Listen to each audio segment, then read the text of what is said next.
আমি জানি তুমি মূল্যহীন, ওরাও জানে, তবুও তোমাকে মূল্য দেয়। বিক্ষিপ্ত বেদনায় সর্বস্ব হারিয়ে কিংবা স্বার্থপরতার প্রকটতায় পরগাছার মতো আলিঙ্গন করে তোমাকে শেষ আশ্রয় ভেবে। মাঝে মাঝে আমিও ভাবি তোমার মাঝে হারিয়ে যাব, নিবিড় আলিঙ্গনে ধরে রাখব তোমার উষ্ণতার অন্তিম বিন্দু। দিশাহারা হব বারবার, তীব্র তাপদাহের স্ফুলিঙ্গের মতো। তাতে কি লাভ বলো? তুমি তো শুধুই মায়া।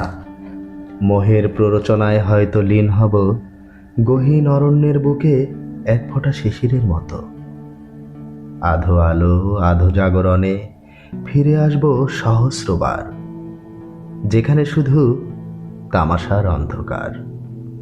অনাবৃষ্টির অত্যাচারে ফেটে চৌচির মাঠের বুকে নির্দ্বিধায় ঝরিয়ে ফেলবে নিষ্পাপ দেহের তাজা রক্ত। তবুও তো সেখানে শস্য ফলে না, শুধু অভুক্ত প্রাণ প্রাণহীন হয়ে পড়ে তোমার ছলনায়। জীবনের শেষ প্রান্তে যখন নিথর দেহ পড়ে থাকে বিবর্ণ আলোয়, ধূসর পিপিলিকিরাও অস্ফুট স্বরে বলে, ওগো মায়াময় স্বার্থ, তুমি নিছক মূল্যহীন।